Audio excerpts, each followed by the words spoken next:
America ਦੇ ਰਾਸ਼ਟਰਪਤੀ ਜੋ ਬਾਈਡਨ ਨੇ ਬਰਫੀਲੇ ਤੂਫਾਨ ਦੇ ਕਾਰਨ ਐਮਰਜੈਂਸੀ ਦਾ ਐਲਾਨ ਕਰ ਦਿੱਤਾ ਹੈ। ਇਸ ਦੇ ਨਾਲ ਹੀ ਅਮਰੀਕਾ ਦੇ ਸੂਬੇ ਨਿਊਯਾਰਕ ਦੀ ਗਵਰਨਰ ਨੇ ਵੀ ਇੱਕ ਨਿਊਜ਼ ਕਾਨਫਰੰਸ ਦੇ ਦੌਰਾਨ ਕੁਦਰਤੀ ਆਫਤ ਨੂੰ ਬਫੈਲੋ ਦੀ ਲੰਬੀ ਕਹਾਣੀ ਦਾ ਇਤਿਹਾਸ ਦੇ ਵਿੱਚ ਸਭ ਤੋਂ ਵਿਨਾਸ਼ਕਾਰੀ ਤੂਫਾਨ ਦੱਸਿਆ ਹੈ। ਹੋਚੁਲ ਨੇ ਆਖਿਆ ਹੈ ਕਿ ਸ਼ਹਿਰ ਅਤੇ ਉਸ ਦੇ ਆਲੇ ਦੁਆਲੇ ਦੇ 15,000 ਲੋਕ ਬਿਜਲੀ ਤੋਂ ਬਿਨਾਂ ਰਹਿ ਰਹੇ ਹਨ ਅਤੇ ਉਹਨਾਂ ਨੇ ਦੱਸਿਆ ਹੈ ਕਿ ਬਰਫੀਲੇ ਤੂਫਾਨ ਦੇ ਕਾਰਨ 5,500 ਤੋਂ ਵੱਧ ਉਡਾਨਾਂ ਰੱਦ ਕਰ ਦਿੱਤੀਆਂ ਗਈਆਂ ਹਨ। ਹੋਚੁਲ ਨੇ ਲੋਕਾਂ ਨੂੰ ਸਾਵਧਾਨ ਰਹਿਣ ਦੀ ਅਪੀਲ ਕੀਤੀ ਹੈ।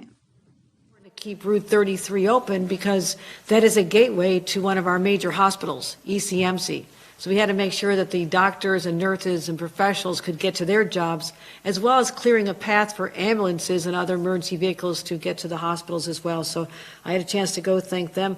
Also stopped by the Maston Avenue Armory to talk to the men and women of the National Guard who've come in from all over the state, have been deployed there, over 400 strong.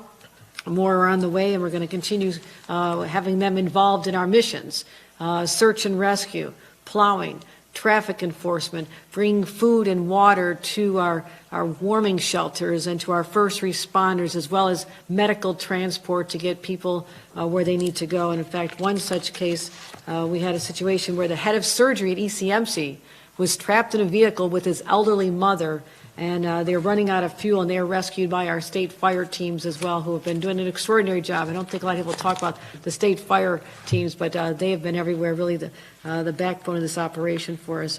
So that is what I just witnessed on the ground this morning. I'm in downtown Buffalo. We'll continue to be here, and as much as we can see the skies right now, we know that the storm is coming back. We're expecting another 6 to 12 inches. And in the south towns, the southern part of Erie County, a little bit south of here, they had 30 to 40 inches of snow overnight. So anyone who declares victory and says it's over, it is way too early to say this is at its completion of, maybe the severity is downplaying now, and right now it's not as bad as it had been over the last couple of days, but it is still a dangerous situation to be out.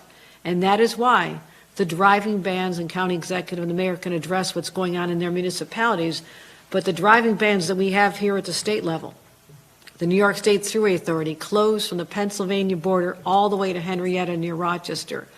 That is because we still have scores and scores of vehicles that were abandoned when people left during the storm, or just in a ditch they can't possibly get out. We have had snow plows, major snow plows and rescue vehicles. I saw them myself in ditches buried in snow. So those circumstances are still difficult. We need to have the roads open to continue plowing and salting and removing all those vehicles. So the thruway will remain closed until further notice.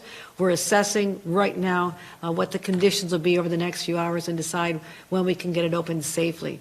Also closed are the routes 190, the Route 400, 219, and Route 5. Those are the main arterials that the state is responsible for. Back to the search and rescue, our teams alone in the county and the city have their own stories. We had over 550 rescues, transporting people all over, people from out of town who had no idea what they're in for. It's extraordinary. The people in Williamsville and Christmas Eve rescued by a plow team of family of six was rescued. It was a very frightening experience for all of them, and I'm so grateful that we had our plow drivers literally involved in the rescue as well. And that goes to the testament of the hardworking state workers and local officials and partners we had working